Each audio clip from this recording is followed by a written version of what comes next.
এবং এই যে এই জায়গাটা আমরা যে দেখতে পাচ্ছি, এটা হচ্ছে মিহরাবুন নবী সাল্লাল্লাহু আলাইহি সাল্লাম। নবী মুহাম্মদ সাল্লাল্লাহু আলাইহি সাল্লাম এখানে নামাজ পড়াতেন, ইমামতি করতেন। এই গেটটা হচ্ছে মসজিদে নববীর প্রথম গেট, 1 নম্বর গেট, বাবুস সালাম। এদিক দিয়ে ঢুকতে হয়। এই যে এখানে দৃশ্যটা আপনারা হয়তো দেখতে পাচ্ছেন, এদিক দিয়ে ঢুকতে হয়। এখান দিয়ে ঢুকে প্রথমে বাম পাশে কিছু জায়গা থাকবে মসজিদের নামাজের জন্য, রওজা বা রিয়াজুল জান্নাহর একেবারে কাছাকাছি।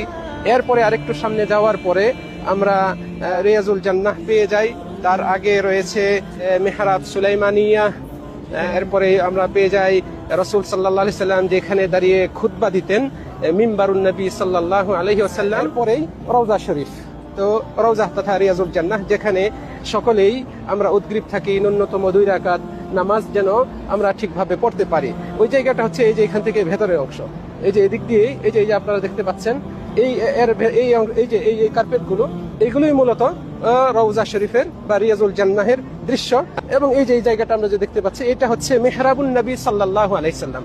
নবী মুহাম্মদ সাল্লাল্লাহু আলাইহি সাল্লাম এখানে নামাজ পড়াতেন, ইমামতি করতেন। বর্তমানে ইমাম সাহেবগণ ঠিক এই জায়গাতেই নামাজ পড়ান। আপনারা হয়তো খেয়াল করছেন, এই যে মাইক সেটিং করা আছে। তো এটা হচ্ছে মিহরাবুন নবী সাল্লাল্লাহু আলাইহি ওয়াসাল্লাম, এর ভেতরেই রওজা শরীফ।